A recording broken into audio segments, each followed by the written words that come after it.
Pedro Álvares Cabral chega à costa do futuro Brasil.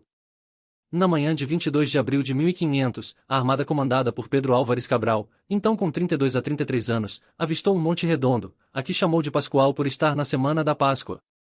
O território foi denominado Ilha de Vera Cruz, e depois, Terra de Santa Cruz. A armada saiu de Lisboa no dia 9 de março. No dia anterior, a tripulação tinha recebido uma despedida pública que incluiu uma missa e comemorações com a presença do rei, da corte e uma enorme multidão. Cabral, criado como membro da nobreza portuguesa, era fidalgo do conselho do rei e havia sido nomeado cavaleiro da Ordem de Cristo. Era o chefe da expedição, mas levava consigo navegadores mais experientes, entre eles Bartolomeu Dias, Diogo Dias e Nicolau Coelho.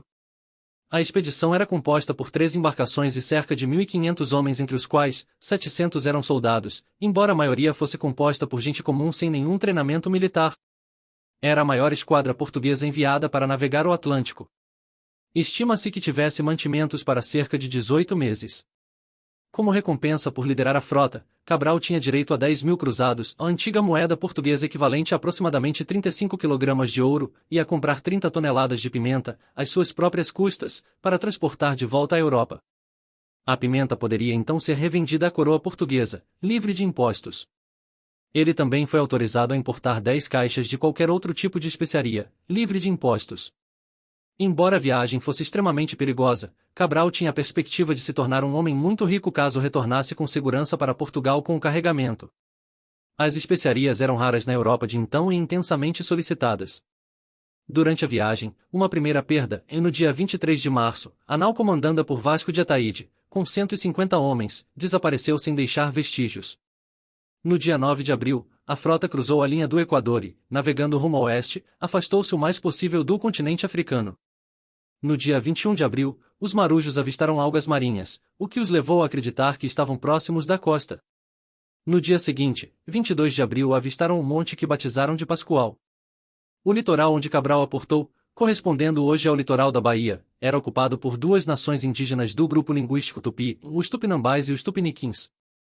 Mais para o interior, estavam os Aimorés. Os termos descobrimento e descoberta dizem respeito ao processo de expansão marítima e comercial europeia, e desconsideram a existência prévia de povos indígenas no território, seus primeiros ocupantes. Os termos podem ser usados em referência aos navegadores que aqui chegaram antes de Cabral.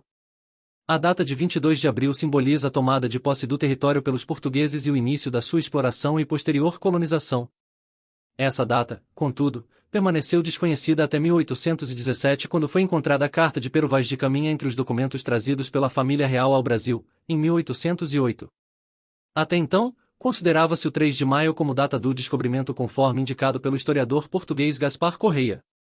O 3 de maio continuou a ser a data oficial do descobrimento durante o Império e fazia parte dos feriados.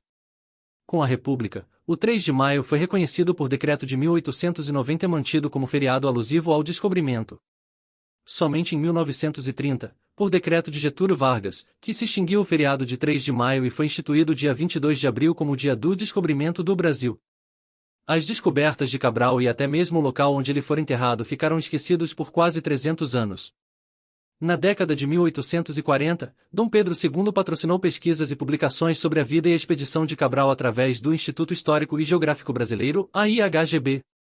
Isso fazia parte do ambicioso plano do imperador para incentivar e reforçar um sentimento de nacionalismo no país, dando aos cidadãos uma identidade e história comuns. O interesse em Cabral havia ressurgido com a descoberta de seu túmulo, em 1839, pelo historiador brasileiro Francisco Adolfo de Varnhagen, a mais tarde nomeado Visconde de Porto Seguro. O péssimo estado em que se encontrava o túmulo de Cabral quase provocou uma crise diplomática entre Brasil e Portugal. Outra polêmica diz respeito à intencionalidade ou não da descoberta de Cabral.